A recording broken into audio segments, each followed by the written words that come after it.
All right, guys. 5 things I love about my Hyundai Genesis sedan in 5 minutes or less. Now, we have a love-and-hate relationship with these cars, right?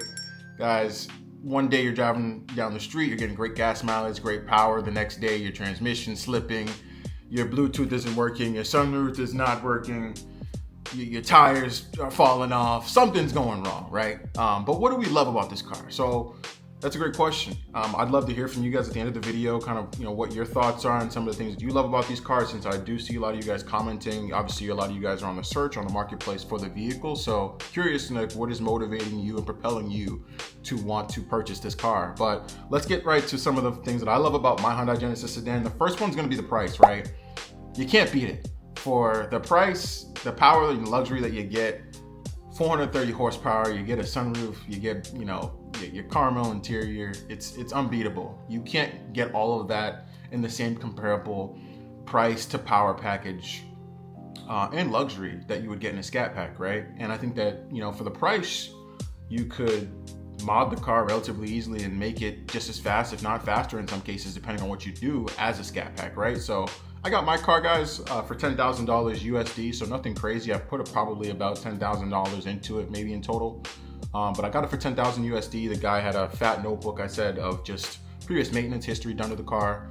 So a lot done. Had 60,000 miles when he got it. He put, a little bit of miles on it. I picked up the car at about, 80,000 miles, and I've driven it to where it is now.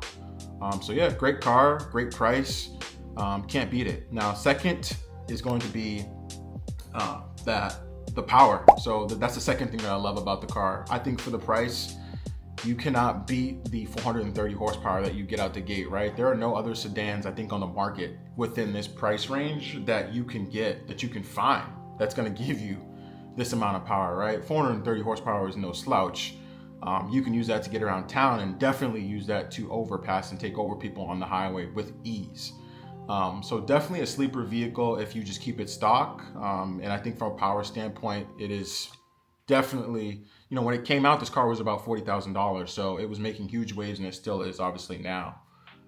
Third is going to be exclusivity, right? So it's a limited vehicle. I like that it's limited.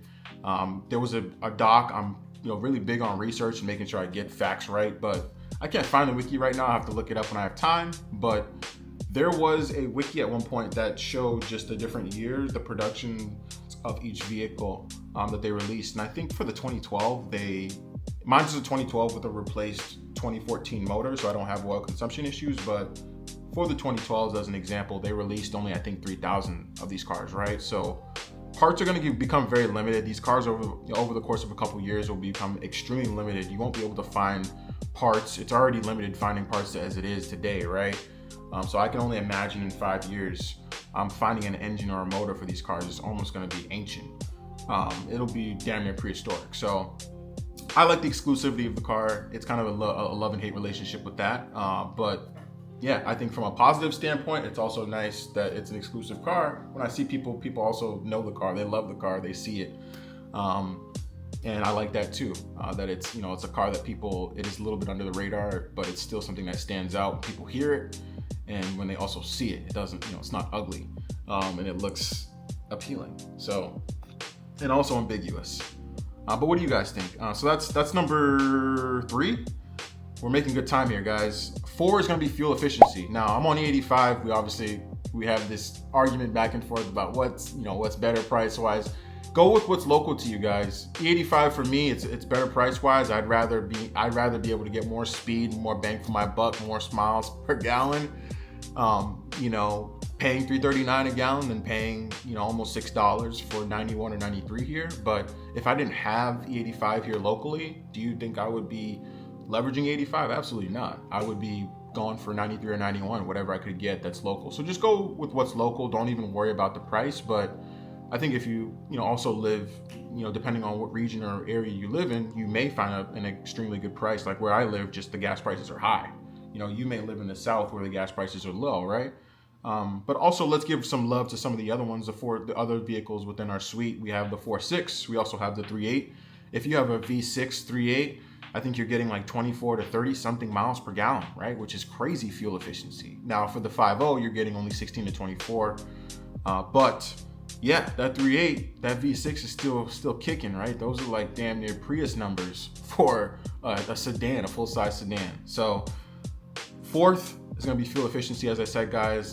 Fifth, just to wrap this video up, guys, is gonna be body style, exterior, and interior, right? So I think the car looks amazing. It looks ambiguous. I like that you can't see what it looks, you can't tell what the car is when it's just driving on the road. Obviously, if you own this type of vehicle, you might be able to see it from afar, but people who don't really know the car, never really heard of it, they have no idea what type of car it is. They think it's a Mercedes, or some people think it's an Audi, or whatever. So people kind of have their own depiction of it. So I like that exclusivity. I just think that the body style looks very nice though.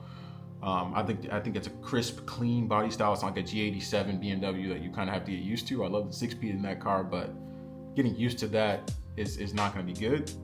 Just how it looks. And then the interior, you get the caramel leather interior with all the upgrades, so you can't really beat it. But what do you guys think? If you guys like the video, make sure you go ahead and give your boy a thumbs up, man. Likes are free, so go ahead and hand them over to me. And yeah, go ahead and hit the bell. Make sure you subscribe so you're notified of when I drop more content. And drop down below in the comments what you guys think. What do you guys love about these cars? Tell me some of your thoughts. Yeah, I'm gonna catch y'all later. 3, 2, 1.